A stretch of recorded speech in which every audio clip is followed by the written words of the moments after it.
Hey guys, so I come into Spike's again today and we see this 63 Cadillac. So we're gonna find out what's going on. 1, 2,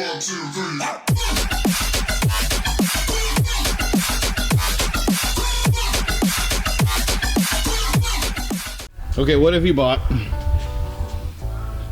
It wasn't me. It was you. I know it was you. So what we have here is a 1963 Cadillac 8-window sedan with a 390 in it and a dual coupling hydromatic. So we're having a little bit of shifting issues here, so we're going to dig into it. So the thing with the shifting on these specific transmissions and GM's horrible lifespan of a decade that went with either torque converterless, yes, I said torque converterless transmissions, and or valve pressure adjusted transmissions, basically worked off a correlation of throttle valve pressure directly from the actual throttle linkage position. So they're a literal hoot. GM actually had a fixture to adjust these transmissions from what I've been told, actually back when these things were new. So they're wicked finicky, they're wicked grumpy. Not as grumpy as the car grumps, but nonetheless, they're pretty far up there. So we're gonna take a look at it and see what we can get. What else we're gonna do is we're gonna do some project looking into of the insanity that goes into Cadillacs and just oil changes. It's definitely due. Yeah. It's got schmeg on it. Oh, zip tie technology. State of the art in 1963. Yep. All right, check that filter out. That's your oil filter. So that's got, is that rust? That seems to be confirmed as rust. Yeah, so I wonder when the last oil change was done. There's your, at least we got brakes. The brake cap is golden, perfect new. And the brake booster is got rust growing on it. That's your breather cap. Yeah, that's fine. That right there is all fine. Yep, that's good. I'm excited. Look at this owner's manual. This is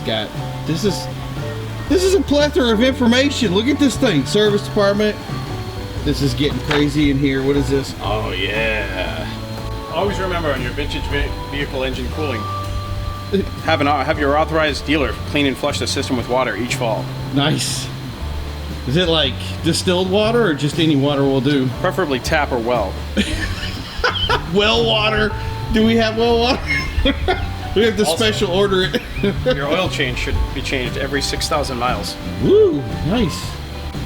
I don't even know if I'd stand under that thing out. No. Is that like a, what is that? That's a dual center post. That's a weird post setup. All said and done though, this car looks really nice, stem to stern. The horrifying thing that I ran into was 4-way drum brakes. I can only imagine trying to stop this. It's gotta be 18, 19 feet of car with drum brakes. But it's got what, 383 in it? 390, there you go. 325 horsepower. 325 horsepower. I'm repeating stuff, so whatever he said.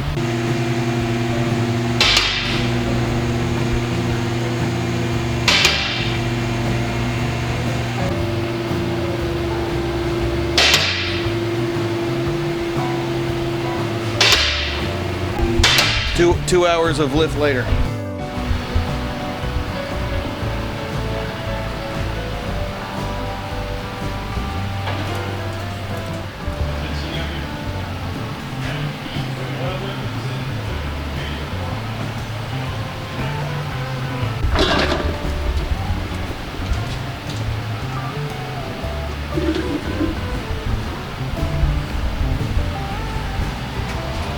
So for you guys that love engineers, there's your oil filter. Good luck getting to it.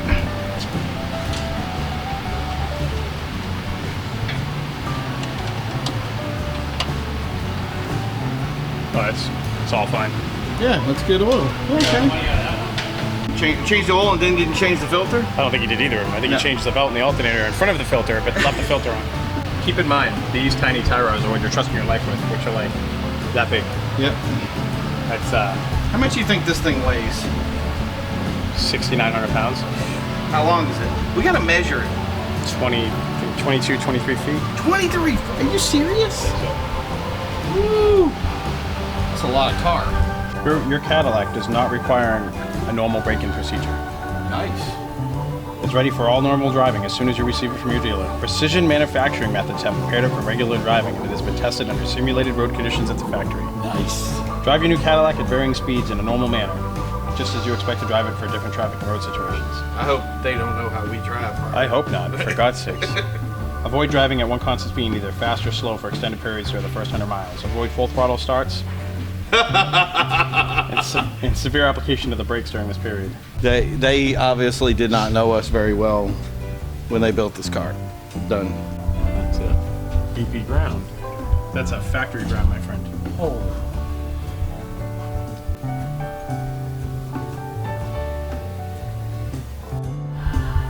So, you know, just in case your car is in neutral and actually either drives forward or backward in neutral, there's this very, very intricate diagnosis flowchart. Or if you have any of these conditions, just refer to your simple 60-page hydraulic 60 pages. your 60-page hydromatic dual coupling transmission service manual. It kind of looks like a WS. That way?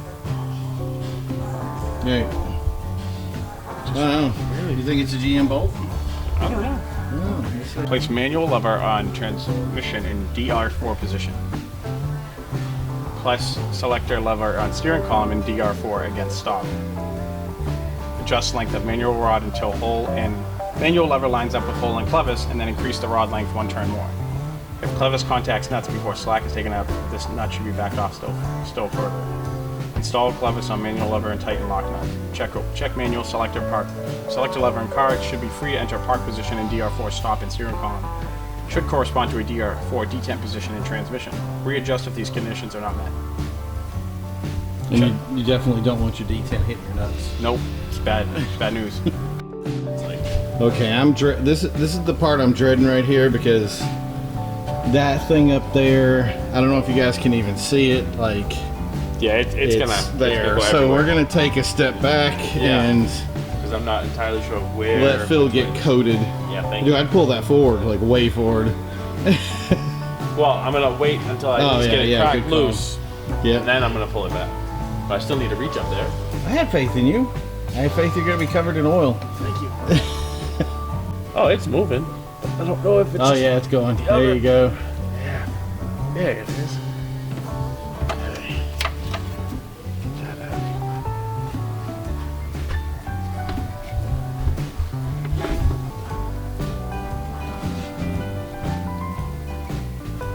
Oh, you got it. Nice.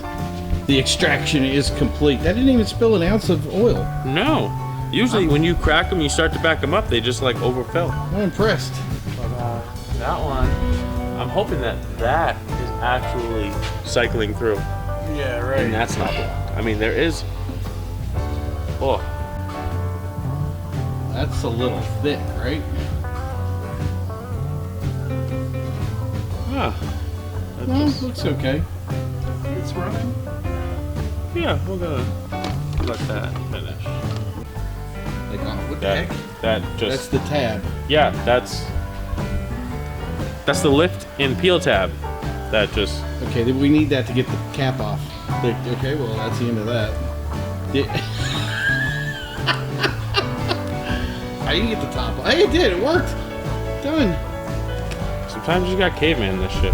If you guys need Phil to come by your house and open up your beer, he is there for you, teeth and all. Yeah, I only charge 1 beer per service. Done.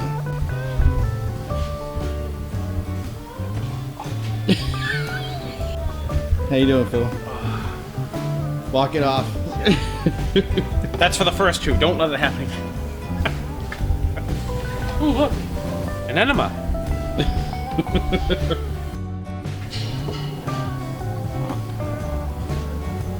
I'm hoping I'm getting all this, because You and me both. No.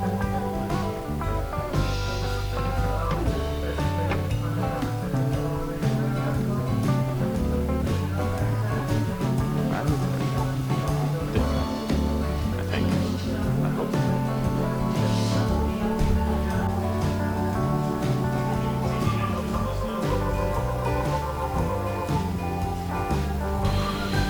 there a good way to do this? Shouldn't you use like a cone or something? Probably.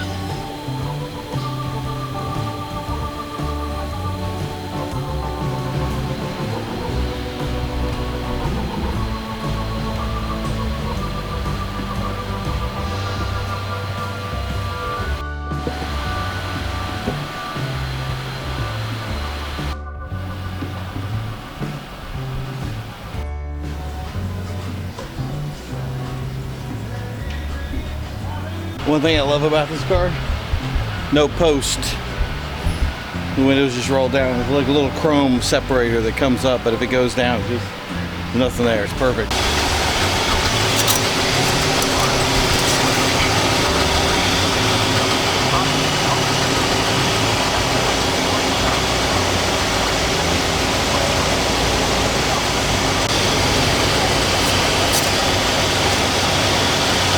So looking good? Looking good, runs like a top. Just gotta adjust that transmission, maybe we can get that thing to ship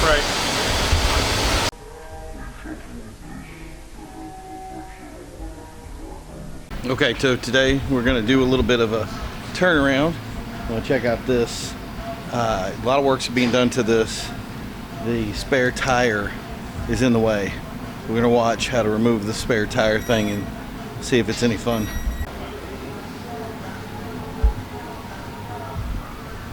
Okay, so why are we taking this tire off again? Because we have to get to the canister above the tire. What's the canister for? It is evac. Evac. Oh, Okay. evac. Got it.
Wanting to move. I have this feeling it's just gonna fire right out. Oh yeah.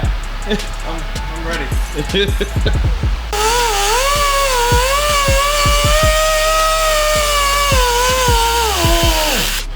Oh baby. Oh, she's gonna go. I took 3 steps back. Okay. There it is. Pop this out.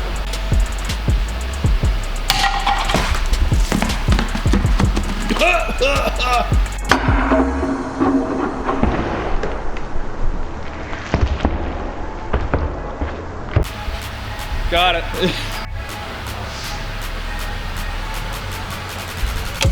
Alright, does that. There you go. Well, That one's down. the solution for everything today is just break it. Just wiggle it until it comes up. Ready for that. And this one. Oh my god, it's raining everywhere here. We are staying away from this because I don't like rust at all. A lot of rust. That's fine.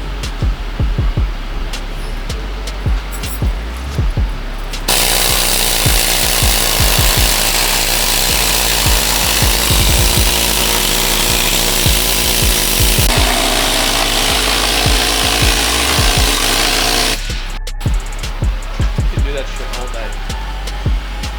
Satisfying. So all that's removed right now. Spikes went in and put a anti-rust thing all over the undercarriage of it. I couldn't film it because I have expensive camera equipment, so I didn't want it to go boom. But yeah, it was pretty cool. It's all treated up now. Now he's gonna finish up doing something with this fuel tank. It's supposed to clip in, right? Yeah, but I don't know if I turn the hose around. Nope. This is gonna be going back. That'll work. All right, so covered with rust, covered in sand, covered in everything. It's all put in now, so now hopefully it'll work. Well, I thought we had stickers for horsepower. We got the stickers? All right, sweet. So we're good. Everything's here. We're ready to go. Well, as you can see, guys, we're knee-deep in cars right now. And because of everything that's happening and how busy it is, and we're still waiting for parts on certain things, the Cadillac has taken a little bit of a back seat today. Spikes is going to get some a little more time to go back in it and try to get things fixed up with this, but it ended up taking too much time yesterday. So won't be in this video, but we're going to get it for the next one. And I want you guys to be able to see this thing driving. I think you guys will be excited to see it. So don't forget to like and subscribe. Don't forget hit bell icons. This is going to be an ongoing show. We're going to get even more and more bigger and better. We're going to do multiple builds. There's a lot of stuff that we have planned. You just have to get everything settled in. So keep your eyes out. Get ready to go for some more stuff. And as always, guys, don't forget to drive.